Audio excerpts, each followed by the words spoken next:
Drake Maye was doing a Q&A at Bryant University, which is in Rhode Island, which is obviously in New England. Listen to this reaction for Drake Maye.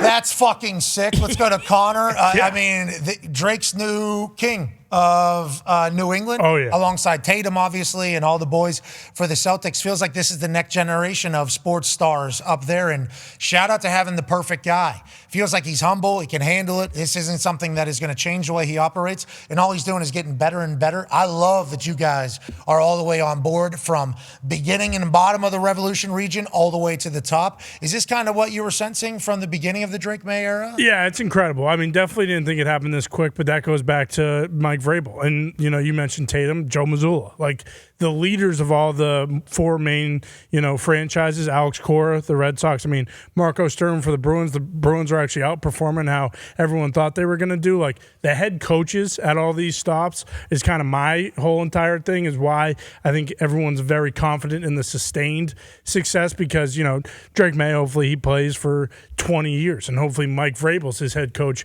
for all 20 of those years. And then there's clips coming out of Vrabel going up to Drake Maye right before their last drive where they kind of iced the game before, taking the victory formation. And it's Vrabel going up to him saying, like, hey, all the shit that happened before this drive doesn't matter. Like, go get a first down. Let's win the game. Let's get out of here. And we're 7-2. So people loving Drake Maye, incredible. Him being only 23 years old, incredible. But more so Mike Vrabel doing this on Sunday.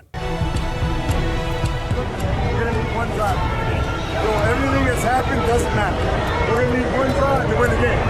I don't know what drive it's going to be, but we're going to need one more drive. All right, one drive, man, one drive. Okay, and Diggs getting in there. Some good leadership. And Diggs said, I don't know how Vrabel got me to buy in, but I'm all the way in.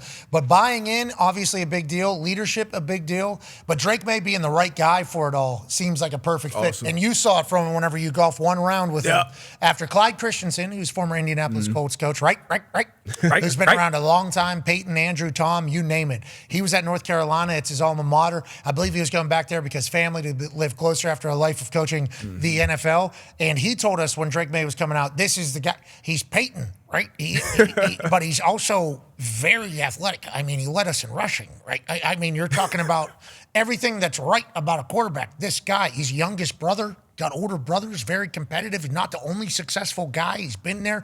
He's been popular. He's been big man on campus for like the last 3 years here at North Carolina. There's nothing that's going to rattle him or change him. That's what Clyde Christensen was saying. Then you went and golfed with him, and you came back an hour later, sat down on our set and was like, Drake Maye's the number one guy. It does feel like he's the perfect guy for all of this. Yeah, because it's one thing to be the big man on campus, and I think it's another thing to be kind of the little brother and kind of look up to kind of who people you see as your heroes, whether it be your dad or your big brothers or your uncles, your sisters, your mom, just a bunch of athletes, and you kind of become that little brother, and then you get thrust into this limelight. And like all these quarterbacks, like all the great ones that we either played with or cheered for, they're all very different. They're all themselves. They're all unique. They're obviously all talented, but him being himself, and then that little clip from Vrabel, like it seems like a small thing. That's a big thing because a lot of times in these high-pressure situations, especially with young players, it can be kind of like too much.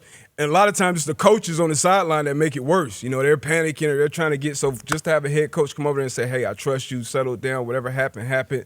We just need one drive. And then I've seen clips of even Diggs being mic'd up, going up to the coach, being like, hey, anything you want me to echo and get it back and around the team. So when you have vets that are buying in, Vrabel's doing things right. But we talk about with the Jets, none of it matters if you don't figure it out at the quarterback position. It looks like he's figured it out. And whatever role you play on this New England Patriots team, you will be a king in the New England area. Like, if you are a Patriot, it didn't matter. Like, I'm sure it was like this in Green Bay or in Pittsburgh. You can be the 52nd man on the roster. You're going to be going and getting a few grand for the rest of your life, signing autographs whenever you want. So I love what he's doing.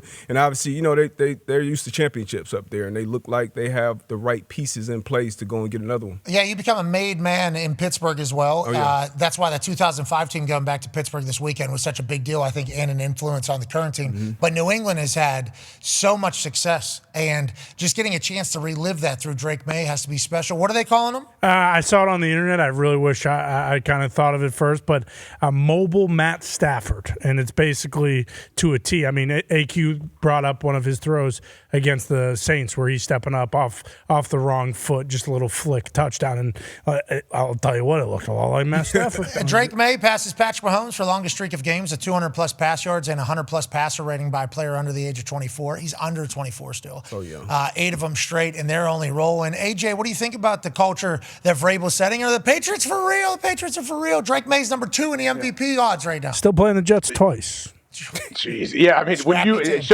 it shows how valuable it is when you figure out that if you're drafting a quarterback in the first round, it pays to get it right. And when you get it right, and then you pair that up with Mike Vrabel and what he has done throughout that whole team, yeah, like that's why the Patriots are rolling. And watching Drake walk in, like, that's pretty awesome, man. Like, that's such a New England thing too. Like, these college kids chanting MVP for him, like he said he didn't expect it. Like, it's a good time to be a Patriot, I feel like, right now. It probably will for the next 10, 12, 15 years, it looks like. Looks like it. And that's why no matter how you feel about the Crafts, like, it took balls to fire Gerard Mayo after 1 year. Like, it really did, because Vrabel was out there. And Drake Maye might still be Drake Maye, whether, Mayo was there or not. But if Mayo's there, McDaniels isn't there. And McDaniels is a huge reason of his success. And not to mention, like, Doug Marrone, who's the O-line coach now, huge reason for the offensive line success. Like, for the Crafts, truthfully, hats off, because it was nothing without that. When he said McDaniels, you gave a big point. You love what they're doing with Drake, huh? That's exactly where I was going to go next. Scheme and fit are everything, and McDaniels is back to doing the same stuff they did when Brady was there. It's fullback. It's, hey, let's start with the run game. Let's get the play action going. Let's get him easy throws early, get his confidence up, and then let's take the shots. And he has the ability to take the shots. They've gotten better with the O-line. You mentioned Doug Marrone. That's one of the biggest hirings all offseason. Former head coach, O-line guru, right? Like, he comes in there after having Scarnecchia there for so many years as the O-line coach, took a step backwards, you get Marrone back in, now they're playing at a high level. Yeah, I love the thought of McDaniels going back up there having success and already tasting what head coaching was like and being like, nah, I don't. Yeah. I'm good with just kind of chilling here. Family likes it here. I mean, we've seen a lot of places. Yeah, we turned the plane around, obviously going to Indy, but we went out to Denver. We did some other stuff, and we're good here, especially with how good Drake Maye is going to be. I think B.A. almost had that mindset with Andrew Luck. Now, B.A. hadn't been a head coach a couple different times with having failing whenever Andrew Luck became the offense coordinator, but B.A. was with Andrew his rookie year. And I think if you asked B.A. would have been good with just, all right, we'll just do this. Now, I'm getting offered some other stuff, so I'm going to need a little bit more. You can go ahead and find that somewhere else. All right, fuck. I'll go be a head coach, I guess, Arizona Cardinals. And then I'll be a head coach, Tampa Bay Buccaneers, and I'll win a Super Bowl. But some of those coordinators, they do see something, and they see what their life has been, and it's like, this is a happy life for my family now. Yeah, I'm going to get paid a couple $1 million here, and we're going to have success. We're going to be hunting for it. Maybe they stick around up there. Especially playing with it for a defensive hit or not an offense. Like, it's your show. Like, you run the show. Like, we trust you with the offense. And obviously Josh McDaniels, he's a made man in New England. He's won multiple Super Bowls. Coach Tom Brady, all the good things. But like, yeah, when you have that pairing, obviously that was the pairing with Bill and all the different OCs that came through. I'm sure OCs probably like that with that relationship as well.